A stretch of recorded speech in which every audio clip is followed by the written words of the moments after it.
Hello, everybody, and welcome to Sake Revolution. This is America's first sake podcast, and I think its favorite, but who knows? I'm your host, John Puma from the Sake Notes. I'm also the administrator at the Internet Sake Discord. Also, guy runs the r/sake subreddit. And on this show, the gentleman who is not the Sake Samurai, so there's no confusion.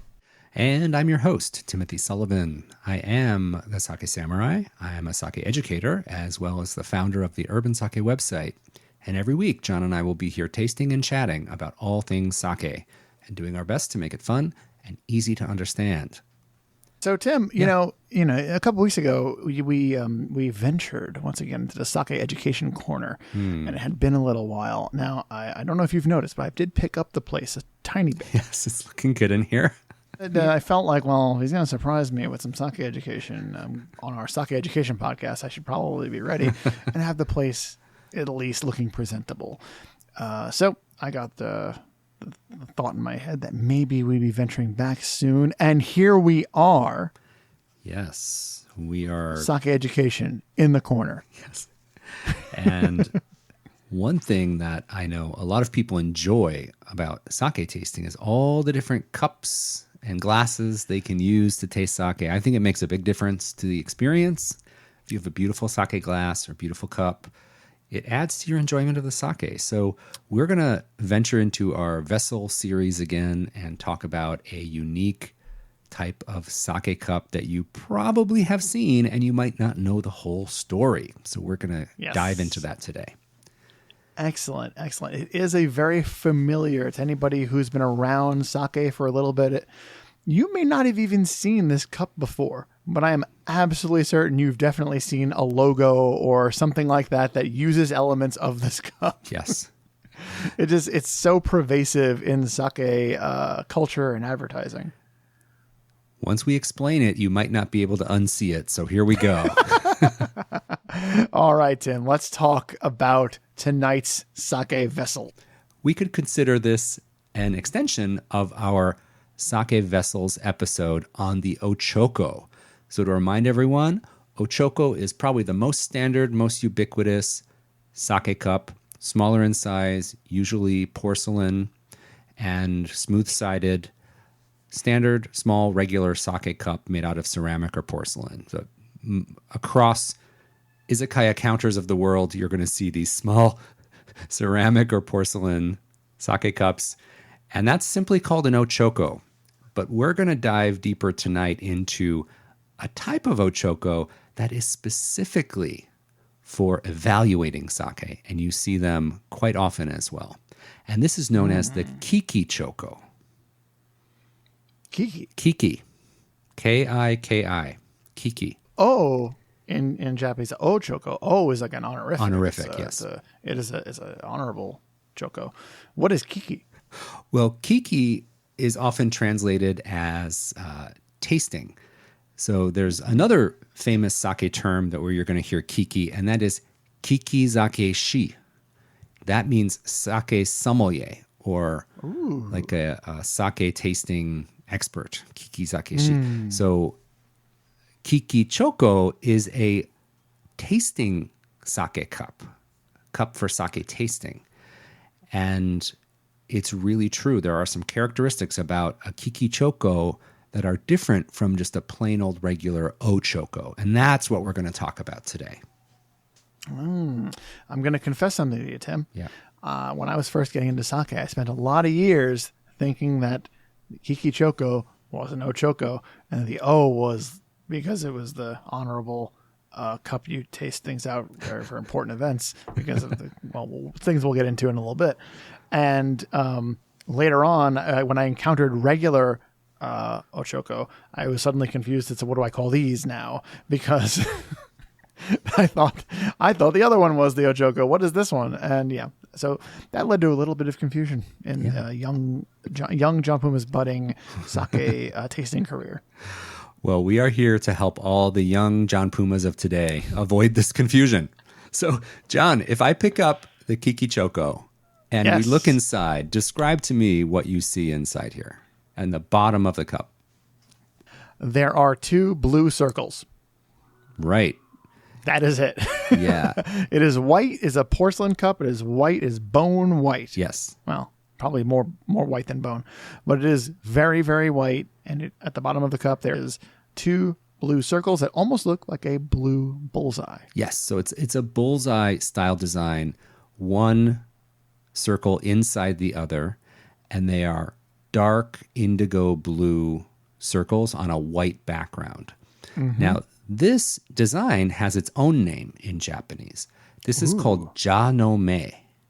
Janome. Janome, which means snake eye.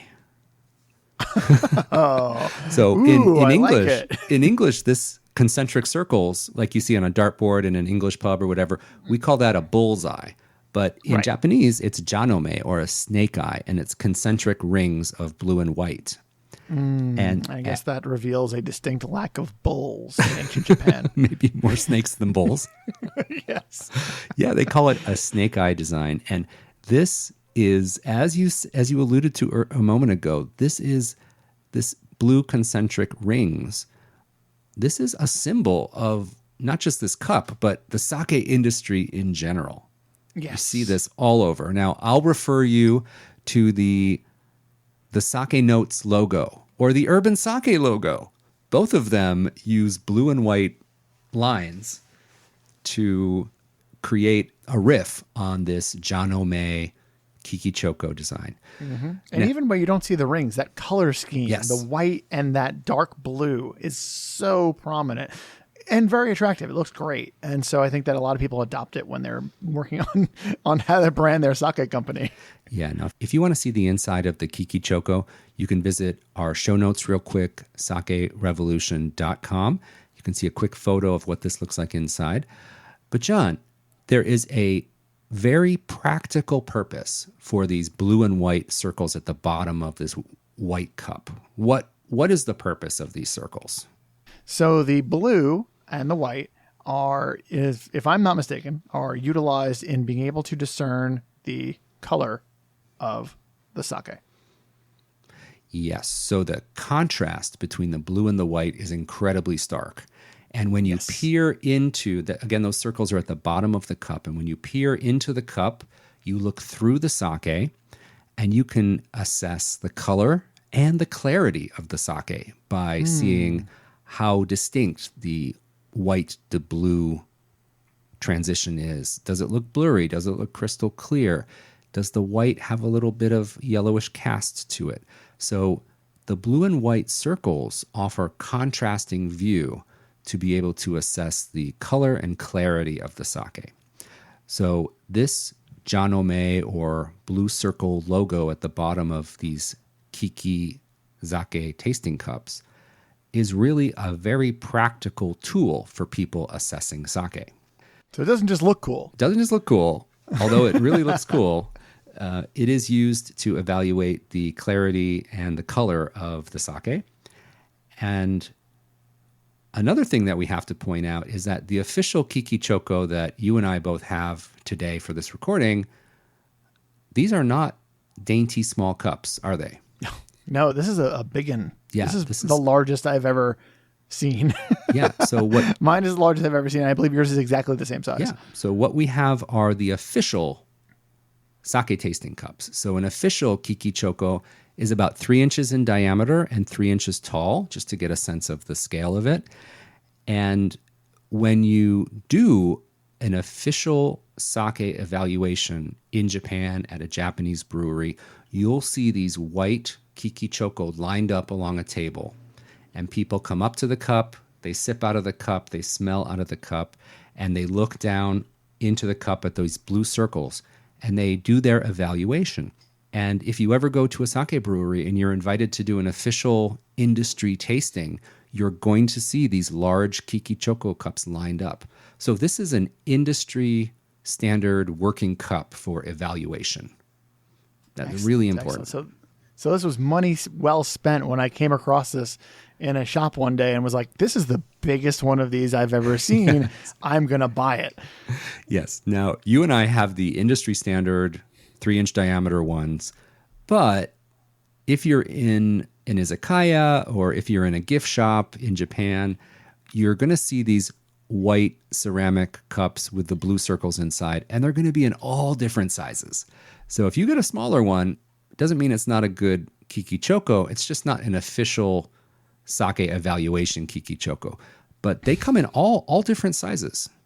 Yeah, and if you're around sake events and sake breweries and sake brewers long enough, you will acquire many little, very tiny Kikichokos, whether you like it or not. It's just going to happen.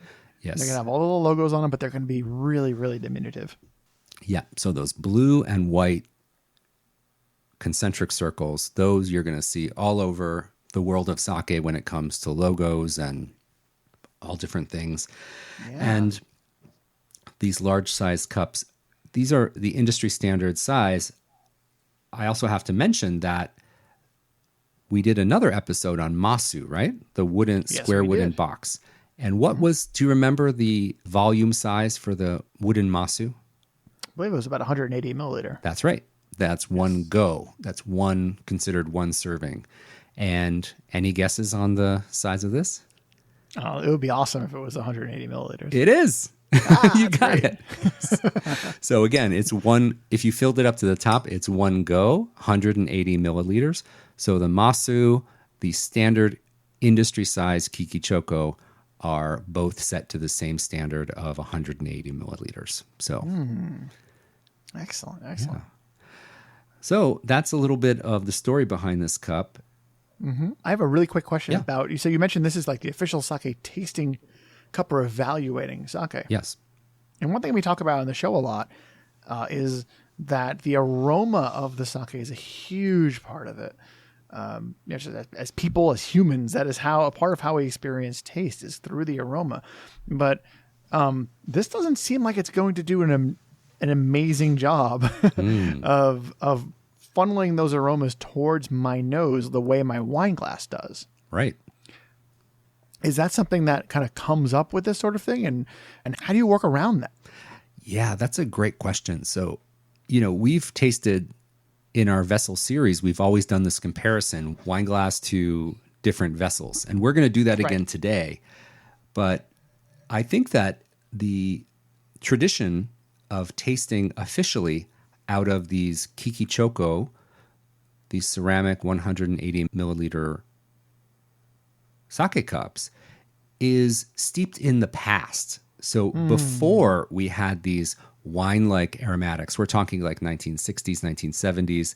Mm-hmm. So the fact that these are still hanging around and used in official government evaluations of sake, and many, many sake breweries, when they do internal evaluations of sake, put these out on the counter.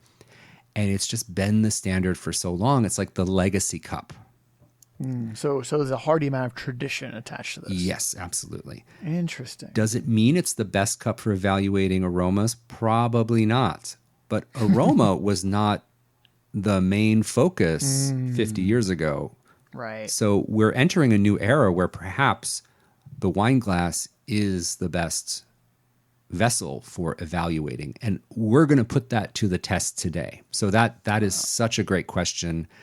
And the other side of the coin, John, is that there's something to be said for uniformity of tasting vessel. So if everyone in the industry is using this cup, even if it's maybe not ideal for the most wine-like aromas or most perfumed aromas, if everyone's using the same cup, then you're going to get more uniformity in evaluations. So I think sticking to the same vessel, whether it's a wine cup or whether it's a Kikichoko, is important.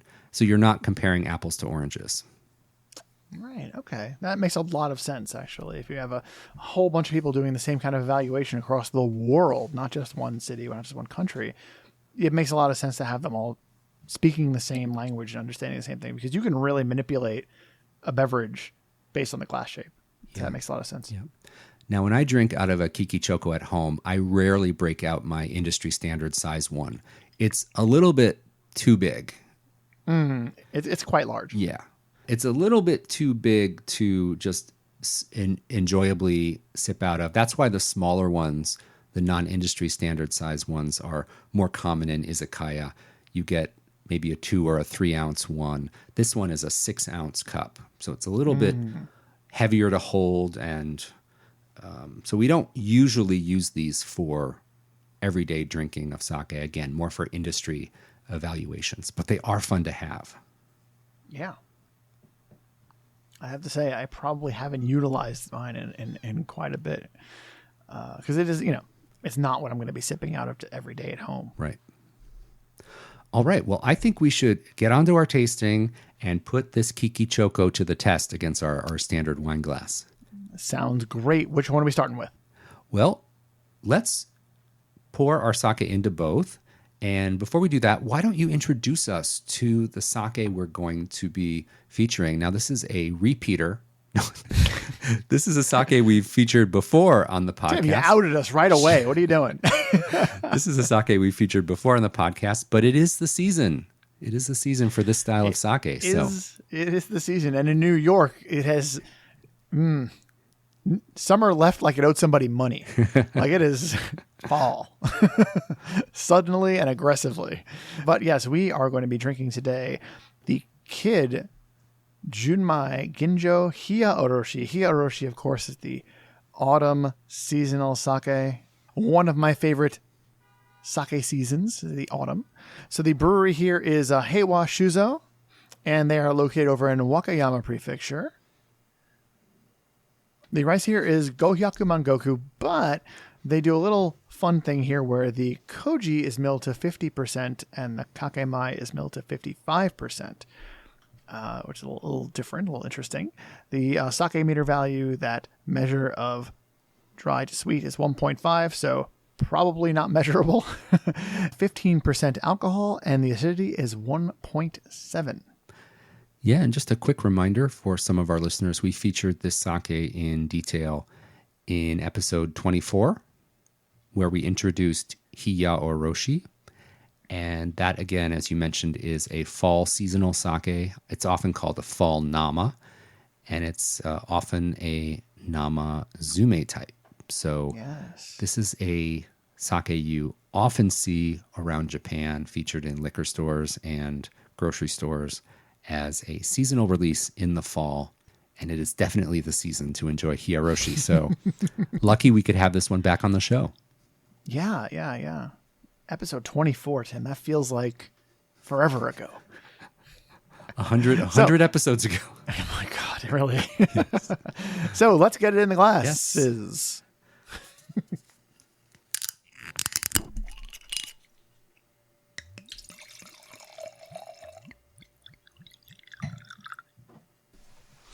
Okay, so. All right. So we have sake in our Kikichoko. That is our white ceramic cup with the blue circles on the bottom. Mm-hmm. And then we have it in our wine glass. So just for fun, let's look in our Kikichoko first. So I've got it on the table, and I'm looking down from above. And I can see that the bright white is a little bit muted. Very slightly. Very slightly. Mm-hmm. Very slightly. But it's there, and you can tell that Kikichoko is doing its job. Yes. And the delineation between the white circles and the blue circles is not 100% crystal clear. I think maybe there's just a little bit of lack of clarity there. So that gives me a sense that maybe there's, it's not, this speaks to the clarity we're looking for is perhaps how much charcoal filtering went on here. Was it super aggressive and you have something that is literally the color of water?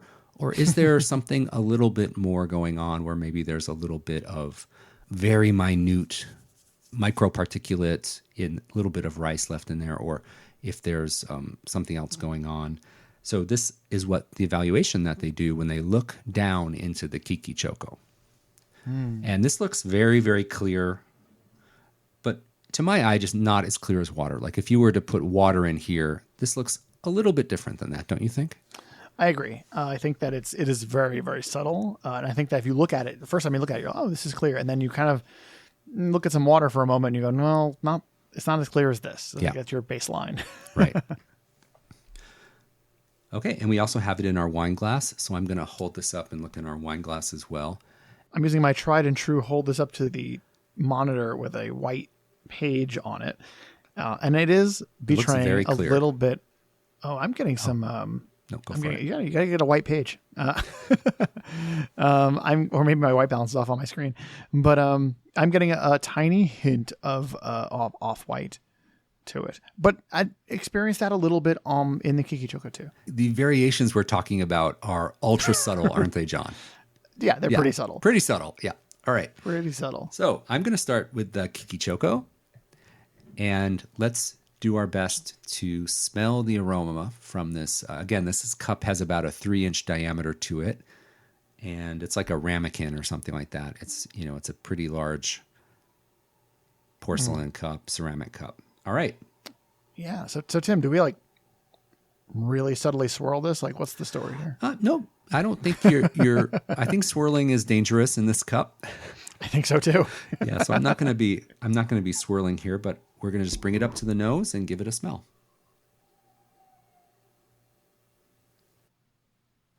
Okay, it smells fruity, but it also feels like something's escaping me. Like it doesn't feel easy to get a good grasp on the aroma. No, it is. I feel like I should be taking in more than I am, and I'm just not. Yeah, if you put your hand over the cup and like cover most of it, you can get a little bit more channeled to your nose that way, but that doesn't look very elegant. No, it does not. I can get a little bit more funneled into my nose when I put my hand up. I'm getting some banana, but I don't get a ton of anything. Yeah. What I'm picking up on is just general fruitiness, and it's not as distinct, or I'm not able to pinpoint as much using this cup. So I think I'm pretty well decided that this is not the best for evaluating aroma. I haven't even picked up the wine glass yet, but knowing this sake, I don't think this is probably the best way to do it. So should we give it a taste out of the ochoko? Yes, please. Yeah. All right. Now that works just fine. Yes, there's no problems here. I didn't put my hand up or anything. Tastes fine. That has a lovely, rich flavor to it. Mm-hmm. There is a richness. There's a little bit of fruit. There's a nice texture. I don't want to go as far as to say silky or anything like that, but it is just enjoyable to kind of let it play in the mouth a little bit. Really nice. Yeah, it's for me. It's a bit on the rich side, and it's not. Gohyaku Mangoku is the sake rice here, and that's known for being generally more airy and not delivering those bombastic fruit flavors, like those tropical fruit flavors. So we're getting a little bit more restrained fruit profile, I think, here, and not like pineapple or mango or anything. None of those tropical fruits. And I'm getting a tiny bit of there's a little bit of an ethanol on the tail end, but it clips dry before it becomes a problem. And so it's really nice. It's kind of like a nice little burn, a tiny little bit of a burn at the end. It's really nice, and it complements the richness very well. Yeah, so you're picking up on a little bit of heat at the finish, the finish, yeah. All right, so we've had our experience with the Kikichoko. Let's move to our traditional stemmed wine glass. And I'm going to give this a swirl, and then we'll give it a smell. Oh, Tim, lo and behold, there's a little bit more nose this time. It's really striking, isn't it? There's much more aroma available. You give it a swirl. And it's a really enjoyable aroma. Yes. Like it's still not your tropical fruit, but it is, you're definitely a more fruit than you were before. And I want to add, earlier when I was having it out of the Kikichoko, I think I had said I was getting some hints of banana, but here it seems to be a little bit more subtly melony. Interesting. This is more of that gentle wafting from the other room. This is not punching in the face with aroma, but it's still really nice. Yeah, I feel like I'm picking up on some of the really crisp seeded fruits like pear or apple. A little bit of that going on for me. Apple. Yeah. Yes, specifically those more autumnal varieties. Yes. Like cider apples, things like that. That makes more sense to Yeah. me. Oh, cider. That's a really good. Yes. Yeah. I don't know if it's a power suggestion, but I get it. Yep. I like it. Yeah. So let's give it a taste out of the wine glass.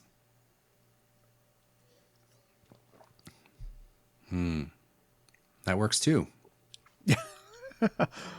Yeah, honestly, I feel like I'm getting a much more complete picture of this sake now because I am getting that aroma inhaling when I sip it, and I'm getting the entire experience. I feel like I was really missing out on the aroma coming out of the Kikichoko, and I think it's part of it is that I'm so accustomed to tasting out of the wine glass, and I'm kind of like that's what my expectation is, that experience. Yeah.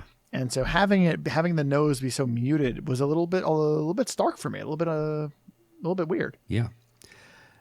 You know what occurred to me earlier? We were talking about the history of the Kikichoko and how it's been used over decades in Japan to evaluate sake at a professional tasting situation.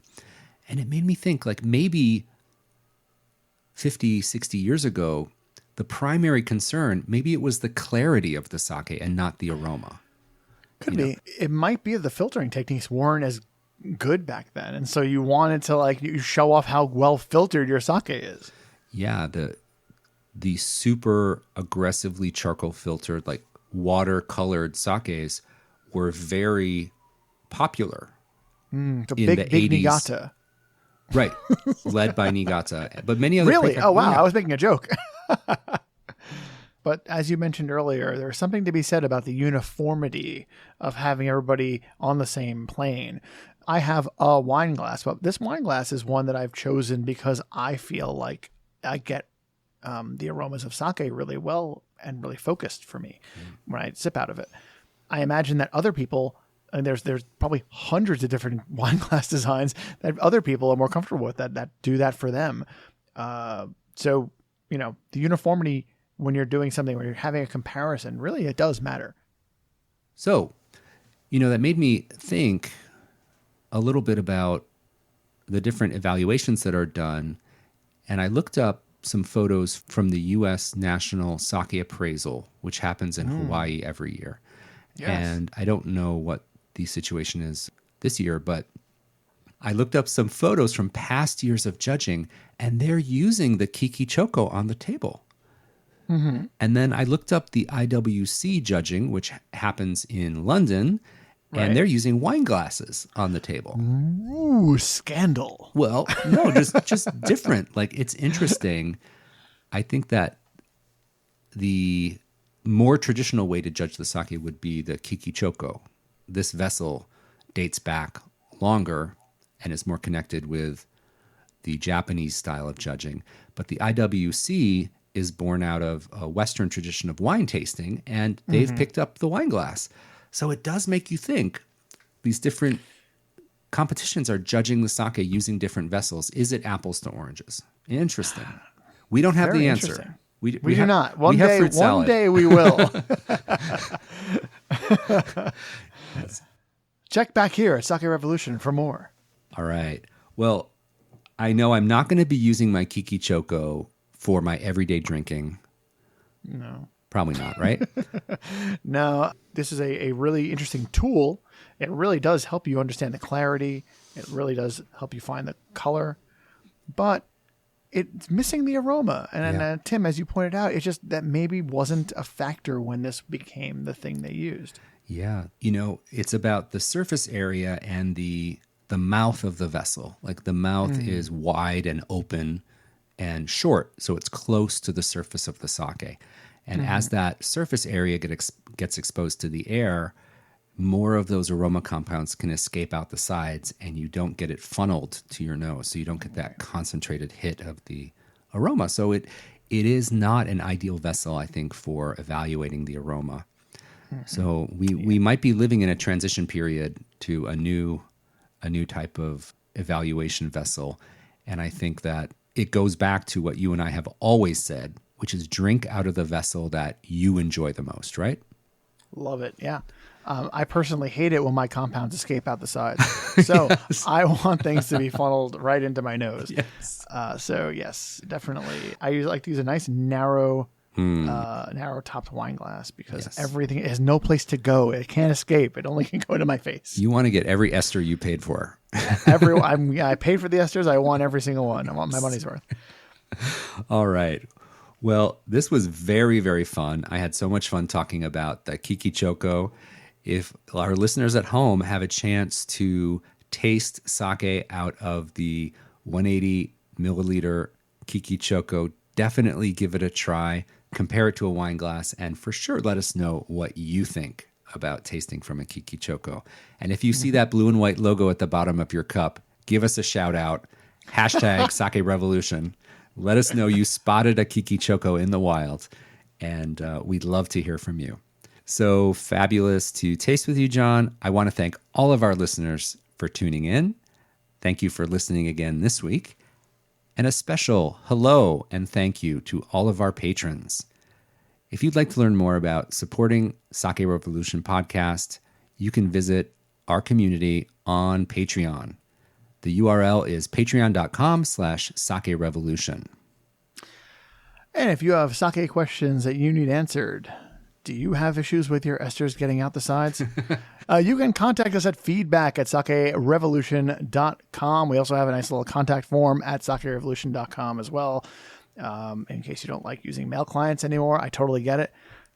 But until next time, please raise your glass. Remember to keep drinking sake and kanpai.